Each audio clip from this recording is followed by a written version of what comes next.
बड़ा एक्शन, 8 आरोपी गिरफ्तार, योगी सरकार का सख्त संदेश, चढ़ावा विवाद में पहली बड़ी कानूनी कार्रवाई। कहा जाता है जहां आस्था होती है वहां सवाल नहीं उठते, लेकिन जब सवाल खुद उस व्यवस्था पर उठने लगे जो आस्था को ही संभालती हो तो मामला सिर्फ पैसों का नहीं रह जाता। अयोध्या एक ऐसा नाम जिसे लेकर राजनीति हुई, आंदोलन हुए, फैसले हुए और करोड़ों लोगों की भावनाएं भी जुड़ती चली गई।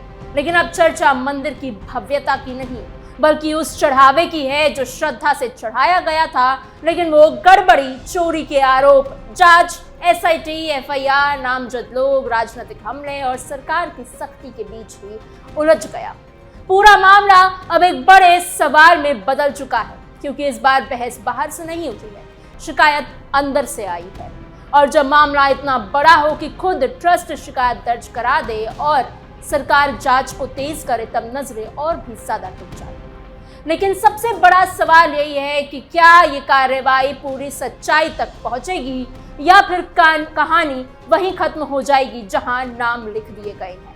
नमस्कार, आप कैपिटल टीवी का खास शो देख रहे हैं जहां हम आपको सिर्फ खबर नहीं बताते बल्कि उसके पीछे के हर पहलू, हर सच का करते हैं पर्दाफाश। मैं हूं आपके साथ समीक्षा तिवारी।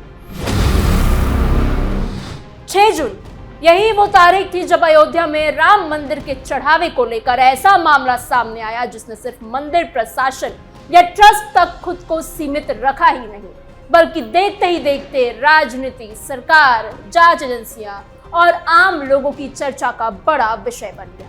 शुरुआत में इसे सिर्फ एक अंदरूनी गड़बड़ी या फिर प्रक्रिया यानी प्रोसेस से जुड़ी शिकायत माना जा रहा था, लेकिन जैसे जैसे मामले की परतें खुलना शुरू हुई वैसे वैसे सवाल बड़े होते चले गए। सवाल सिर्फ इतना नहीं रह गया कि पैसे कहाँ गए, किसने लिए, बल्कि सवाल ये भी उठने लगे कि जिस व्यवस्था के भरोसे करोड़ों हिंदू श्रद्धालुओं का चढ़ावा संभाला जाता था, क्या वो निगरानी और जवाबदेही की व्यवस्था पूरी तरह मजबूत है या नहीं।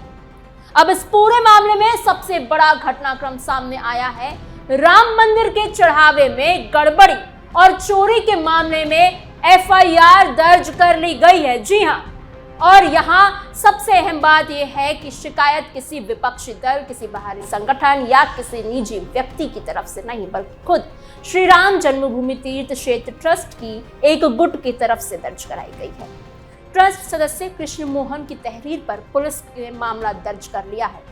एफआईआर भारतीय न्याय संहिता यानी बीएनएस की 7 अलग अलग धाराओं और भ्रष्टाचार निवारण अधिनियम यानी पीसी एक्ट के तहत दर्ज की गई है। जानकारी यही सामने आई है कि कार्रवाई उत्तर प्रदेश सरकार के निर्देशों के बाद आगे बढ़ी है। 8 लोगों को नामजद किया गया है। यहीं से मामला सामान्य प्रशासनिक जांच से निकलकर एक बड़े राजनीतिक और प्रशासनिक मुद्दे में बदल गया है, क्योंकि जब किसी धार्मिक स्थल के चढ़ावे को लेकर खुद संबंधित ट्रस्ट एफआईआर दर्ज कराता है तो उसमें भ्रष्टाचार निवारण कानून भी जोड़े जाते। तो इसका मतलब ये माना जाता है कि शुरुआती स्तर पर आरोपों को हल्के में नहीं लिया गया था। अब सवाल उठा है कि आखिर एफआईआर में नाम किस किस के हैं। पुलिस ने कुल 8 लोगों को नामजद किया है। इनमें राम शंकर यादव उर्फ टिन्नू यादव, अनुकट मिश्रा, अविनाश करुणे, मनीष यादव, लवकुश मिश्रा, राम शंकर मिश्रा और सुभाष श्रीवास्तव भी शामिल है। जानकारी के मुताबिक सुभाष गन्ना इंचार्ज बताए जा रहे थे और वो रिटायर्ड बैंक कर्मचारी रह चुके। वहीं राम शंकर यादव उर्फ टिन्नू यादव को चंपत राय का करीबी बताया जा रहा है और सबसे बड़ा हाथ टिन्नू यादव का ही बताया जा रहा है। लेकिन एफआईआर सामने आते ही चर्चा का केंद्र सिर्फ नामजद लोग नहीं बने बल्कि वो नाम भी बने जो इसमें थे ही नहीं। जी हाँ, क्योंकि ट्रस्ट की शिकायत में चंपत राय का नाम नहीं है। अनिल मिश्र, गोपाल राव का भी नाम एफआईआर में नहीं दिखाई दे रहा।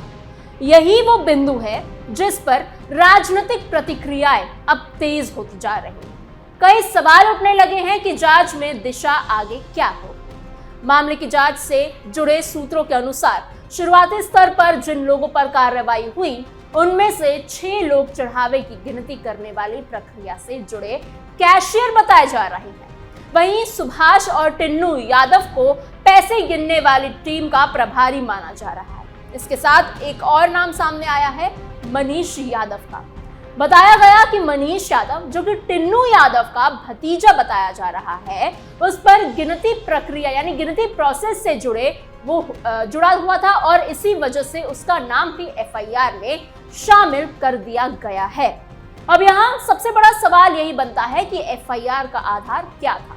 इसका जवाब एसआईटी जांच में खोजा जा रहा है। जब मामला 6 जून को सामने आया, चर्चा बढ़ने लगी, तब सरकार ने 13 जून को ही जांच के लिए एक विशेष जांच दल यानी एसआईटी बना दी थी। ये कदम अपने आप में इस बात का संकेत माना गया था कि सरकार इस मामले को सिर्फ विभाग या जांच तक सीमित नहीं रखना चाहती। मुख्यमंत्री योगी आदित्यनाथ ने सार्वजनिक रूप से कहा था कि जांच पूरी तरह निष्पक्ष होगी और दूध का दूध, पानी का पानी किया जाएगा। यानी उत्तर प्रदेश सरकार इस मुद्दे को बेहद गंभीरता से ले रही है। उन्होंने साफ कहा कि दोषी चाहे कोई भी हो, उसे बख्शा नहीं जाएगा। सरकार की तरफ से लगातार यही संदेश दिया गया है कि धार्मिक आस्था से जुड़ा किसी भी मामले में समझौते की गुंजाइश नहीं होगी, खासकर तब जो मामला सीधे उस मंदिर से जुड़ा हो जो देश की राजनीति, समाज और करोड़ों हिंदुओं की भावनाओं के केंद्र में रहा। यही वजह रही है कि मामला सामने आने के कुछ ही दिनों के भीतर ही एसआईटी गठित हो गई और उसे रिपोर्ट सौंपने के लिए कहा गया। इस जांच की जिम्मेदारी जिन अधिकारियों के पास थी, उनमें प्रमुख सदस्य के रूप में लखनऊ मंडल के आयुक्त विजय विश्वास पंत का नाम सामने आया। 23 जून को एसआईटी ने अपनी प्रारंभिक रिपोर्ट सरकार को सौंपी, यानी शुरुआती रिपोर्ट सौंपी। जानकारी के अनुसार इस रिपोर्ट में एफआईआर दर्ज करने की सिफारिश की गई थी, लेकिन यहाँ एक और बात चर्चा में रही। रिपोर्ट सौंपे जाने और एफआईआर दर्ज होने के बीच कुछ समय का अंतर रहा और इसी दौरान सरकार की मंशा को लेकर भी सवाल उठे। विपक्ष की तरफ से ये सवाल उठाया गया और इल्जाम लगाया गया कि अगर रिपोर्ट आ चुकी थी तो एफआईआर में देरी क्यों हुई। दूसरी तरफ सरकार पक्ष का कहना है कि जांच प्रक्रिया और कानून आधार को पूरा करने के बाद ही कार्रवाई की जाती है। जांच एजेंसियों को शुरुआती स्तर पर कुछ ऐसे दृश्य मिलने की बात भी सामने आई जिन्हें सीसीटीवी फुटेजेस से जोड़ा जा रहा है। हालांकि अभी तक अंतिम जांच रिपोर्ट सार्वजनिक हुई नहीं है और जांच अभी भी जारी है, इसीलिए इन शुरुआती जानकारियों को अंतिम निष्कर्ष, अंतिम फैसला नहीं माना जा सकता। इस बीच एक और नाम जो चर्चा में आया वो था कृष्ण मोहन, वही ट्रस्ट सदस्य जिनकी शिकायत पर मामला दर्ज हुआ था। जानकारी के मुताबिक 16 सितंबर 2025 को उन्हें श्री राम जन्मभूमि तीर्थ क्षेत्र ट्रस्ट में शामिल किया गया था। वो हरदोई जिले से रहने वाले बताए जा रहे हैं। बताया गया कि फरवरी 2025 में वरिष्ठ ट्रस्टी कामेश्वर चौपाल के निधन के बाद ट्रस्ट में खाली हुए स्थान को भरने के लिए चर्चा हुई थी और कई बैठकों के बाद कृष्ण मोहन के नाम पर सहमति बनी थी और उनको शामिल किया गया था। अब क्योंकि उसी ट्रस्ट के सदस्य की शिकायत पर एफआईआर हुई, इसीलिए सरकार और ट्रस्ट दोनों की तरफ से ये संदेश जाता दिखाई दे रहा है कि मामला अंदरूनी तौर पर दबाने की कोशिश नहीं की गई, बल्कि कानूनी प्रक्रिया अपनाई गई। लेकिन राजनीति यहाँ रुकने वाली नहीं। एफआईआर दर्ज होने के बाद समाजवादी पार्टी अध्यक्ष अखिलेश यादव ने सीधे सरकार और एसआईटी की कार्य प्रणाली पर सवाल उठाए। उन्होंने सोशल मीडिया प्लेटफॉर्म एक्स पर पोस्ट करते हुए लिखा, भाजपा राज में नाइंसाफी ही दिखेगी, ये झांकी, फुनगी को फांसी, शाखाओं को मिलेगी माफी। उन्होंने ये तंज कसते हुए आरोप लगाया कि जनता के बीच ये धारणा बन रही है कि कहीं ऐसा तो नहीं कि एसआईटी जांच के दौरान मुख्य सबूतों को पहले से ही साफ कर दिया गया है। इससे पहले भी अखिलेश यादव लगातार इस मामले पर सरकार को घेरते रहे थे। उन्होंने कहा था कि संवेदनशील मामलों में जांच समितियां कई बार औपचारिकता बन जाती हैं और असली दोषियों तक पहुंचना मुश्किल हो जाता है। ताज्जुब की बात यह है कि ये बातें वो अखिलेश यादव कर रहे हैं जो कभी राम मंदिर गए ही नहीं।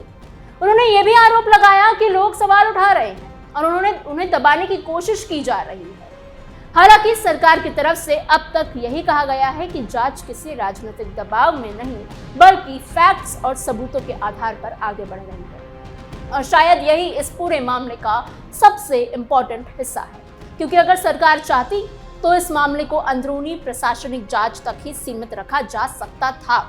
लेकिन पहले एसआईटी का गठन किया, फिर शुरुआती रिपोर्ट और फिर ट्रस्ट की शिकायत और उसके बाद बीएनएस की कई धाराओं और भ्रष्टाचार निवारण कानून के तहत एफआईआर। ये पूरा क्रम इस बात की तरफ इशारा करता है कि कम से कम प्रक्रिया के स्तर पर सरकार इसे गंभीर मामले के रूप में दिखाना चाहती है, लेकिन दूसरी तरफ विपक्ष और आलोचक इस पर सवाल उठाते आ रहे हैं कि कार्रवाई जांच के पूरे दायरे तक पहुंचेगी या नहीं। अब आगे की जांच ये तय करेगी कि मामला सिर्फ गिनती प्रक्रिया से जुड़े लोगों तक सीमित रहता है या जांच का दायरा और ज्यादा बढ़ता है। क्या सीसीटीवी और बाकी रिकॉर्ड्स किसी और दिशा में इशारा करेंगे? क्या और नाम सामने आएंगे? क्या सभी सवालों का जवाब मिलेगा? फिलहाल इतना साफ है कि 6 जून को शुरू हुआ ये मामला अब सिर्फ चढ़ावा गड़बड़ी का मामला नहीं रह गया है। ये जांच, जवाबदेही, राजनीतिक आरोपों और प्रशासनिक सख्ती चारों के बीच खड़ा एक बड़ा मामला बन चुका है और अब नजरें सिर्फ इस बात पर रहेगी कि जांच कितनी दूर जाती है और आखिर ये सच पूरी तरह सामने आता है या नहीं। फिलहाल पर्दाफाश की पेशकश में इतना ही। आपकी इस पूरी खबर पर क्या राय है हमें कमेंट बॉक्स में जरूर बताइएगा। ऐसी और खबरों के लिए बने रहिए कैपिटल टीवी उत्तर प्रदेश के साथ।